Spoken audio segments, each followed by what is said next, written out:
नमस्ते। चलिए, बिहार पुलिस में जो मद्य निषेध सब इंस्पेक्टर की भर्ती निकली है उसकी पूरी प्रक्रिया को समझते हैं।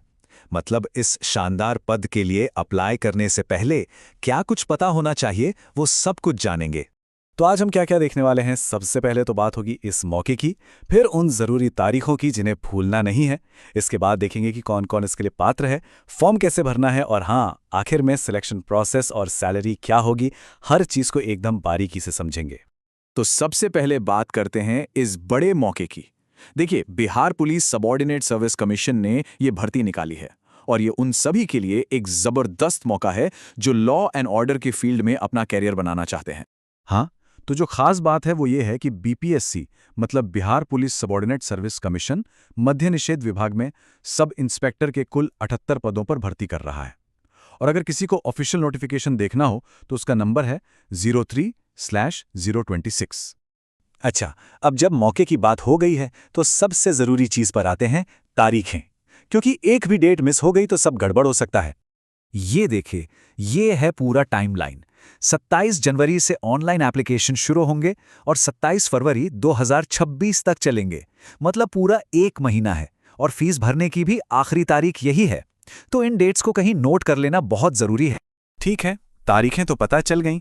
अब सवाल ये है कि कौन कौन अप्लाई कर सकता है। तो इस सेक्शन में हम एलिजिबिलिटी यानी पात्रता और कितनी वैकेंसीज हैं इसकी पूरी डिटेल देखेंगे।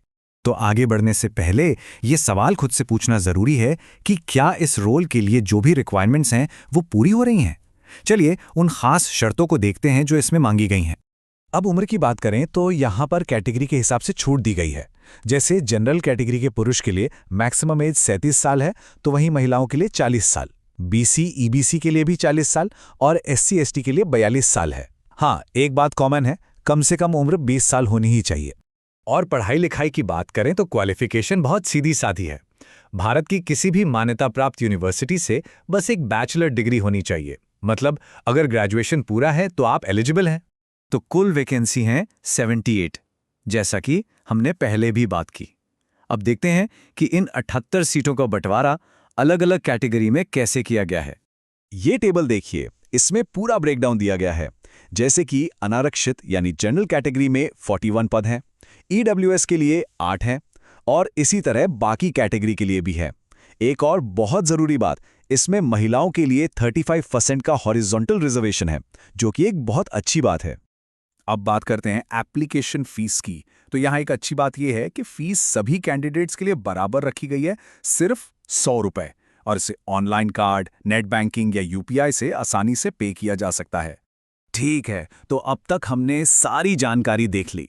अब आते हैं सबसे प्रैक्टिकल बात पर कि अप्लाई कैसे करना है।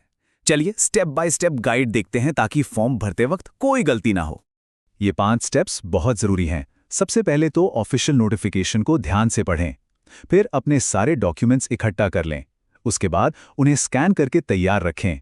फॉर्म भरने के बाद एक बार प्रीव्यू जरूर चेक करें और आखिर में फाइनल सबमिट किए हुए फॉर्म का प्रिंटआउट लेना ना भूलें। और ये रही उन जरूरी डॉक्यूमेंट्स की लिस्ट। इसमें फोटो, सिग्नेचर, ग्रेजुएशन और 10वीं का सर्टिफिकेट, अगर लागू हो तो कास्ट सर्टिफिकेट और एक चालू ईमेल आईडी और मोबाइल नंबर शामिल हैं। ये सब पहले से तैयार रखने पे फॉर्म भरना बहुत आसान हो जाता है। तो मान लीजिए फॉर्म भर दिया गया, अब आगे क्या होगा?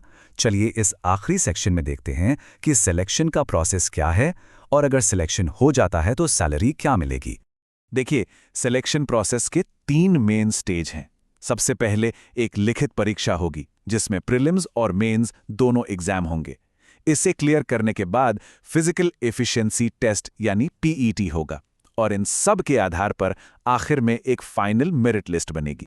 और इस पूरी मेहनत का नतीजा क्या होगा?